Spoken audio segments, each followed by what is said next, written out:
نیا حریف، نیا میدان، نئی امید، شاہینوں کا ورلڈ کپ داؤ پر، ابھی نہیں تو پھر کبھی نہیں۔ سیمی فائنل کی امیدیں برقرار رکھنے کے لیے قومی ٹیم کو ہر حال میں میچ جیتنا ناگزیر۔ اہم مارکے میں پاکستان اور بنگلہ دیش آج آمنے سامنے۔ بابر 11 سرخرو ہوئی تو اگر مگر کا گیم شروع ہو جائے گا۔ کولکتہ کے تاریخی اسٹیڈیم میں قومی کرکٹرز کی بھرپور پریکٹس۔ پوائنٹس ٹیبل پر پاکستان کا 7واں اور بنگلہ دیش کا 9واں نمبر۔ قومی ٹیم میں 3 تبدیلیوں کا امکان ہے۔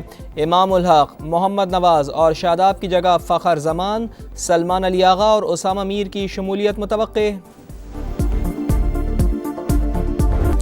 کولکتہ اسٹیڈیم میں پاکستان کرکٹ ٹیم کا پرجوش استقبال۔ بابر اعظم کو دیکھ کر فینس کے نعرے۔ محمد رضوان نے مداحوں کو آٹوگراف دیے، مصافحہ کیا اور تصاویر بنوائی۔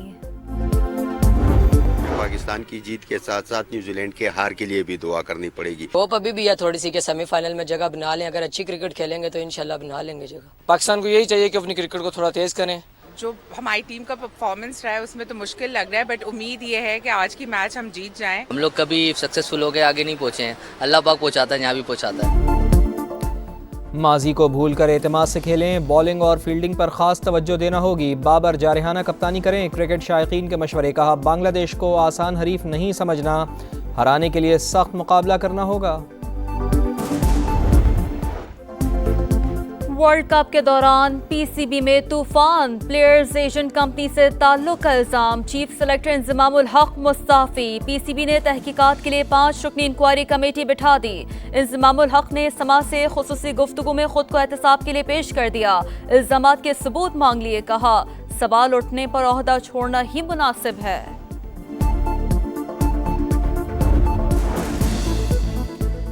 بلوچستان میں پھر دہشت گردی، تربت کے نواحی علاقے ناصر آباد میں تھانے پر مسلح افراد کا حملہ۔ فائرنگ سے پولیس اہلکار سمیت 5 افراد جاں بحق۔ مرنے والے 4 مزدوروں کا تعلق مظفر گڑھ سے تھا۔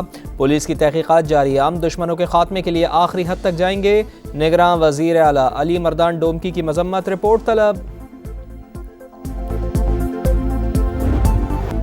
غیر قانونی مقیم افراد پاکستان چھوڑ دیں، مہلت کا آج آخری روز، کل سے فیصلہ کن کارروائی کا آغاز۔ اجازت کے بغیر رہائش پذیر افراد کو ڈیپورٹ کر دیا جائے گا، جائیداد بھی ضبط ہوگی۔ مزاحمت کرنے اور واپسی سے انکار پر قانون حرکت میں آئے گا۔ اب تک 1,04,481 افغان پناہ گزینوں کی وطن واپسی ہو چکی ہے۔ حکومت پاکستان تارکین وطن کی واپسی کے لیے مزید 6 ماہ کا وقت دے رہی ہے۔ افغان قونصل جنرل سید عبدالجبار مطالبہ کر رہے ہیں، کہتے ہیں کہ بولدک میں رہائش کے لیے کیمپ بستی بنائی گئی ہے، سردی اور برف باری کے باعث انتظامات ناکافی ہیں۔ کراچی سے 25,000 افغانی وطن واپس جا چکے ہیں۔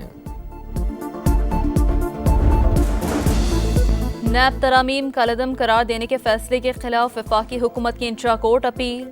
چیف جسٹس قاضی فائز عیسیٰ کی سربراہی میں 5 رکنی بینچ آج سماعت کرے گا۔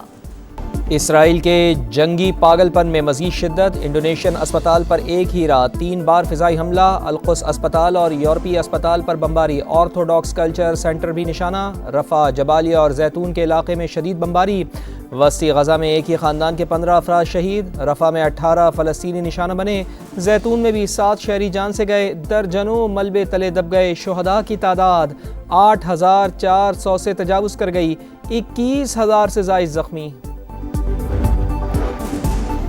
غزہ میں زمینی کارروائی اسرائیل کے لیے ڈراؤنا خواب ثابت۔ بیت اللحیہ، بیت الحنون، خان یونس اور زیتون میں اسرائیلی فوجی خوب درگت۔ مجاہدین نے 4 ٹینک اور بختر بند گاڑیاں تباہ کر دیں، صہیونی فوج بھاگنے پر مجبور۔ القسام بریگیڈ کا اسرائیل کی 2 تان بیس پر دھاوا، اسرائیلی فوج کو بھاری جانی اور مالی نقصان۔ مغربی کنارے میں اسرائیل کی کارروائیاں تیز، جنین، بیت اللحم اور نابلس میں اسرائیلی فورسز اور فلسطینیوں کے درمیان جھڑپیں، رام اللہ میں حماس کے رہنما شیخ صالح کے گھر پر اسرائیلی طیاروں کی بمباری، 7 اکتوبر سے اب تک 121 فلسطینی شہید، 1,600 سے زائد زیر حراست۔ اسرائیلی وزیراعظم کی ہٹ دھرمی برقرار، جنگ بندی سے انکار، فلسطینیوں کو ایک بار پھر غزہ چھوڑنے کی دھمکی۔ اینٹونی بلنکن نے کہا کہ تنازع پھیلنے سے روکنے کے لیے کوششیں جاری رکھنا ہوں گی۔ ترجمان امریکی قومی سلامتی جان کربی کہتے ہیں امریکہ غزہ میں انسانی امداد پہنچانے کی کوششوں کی قیادت کر رہا ہے۔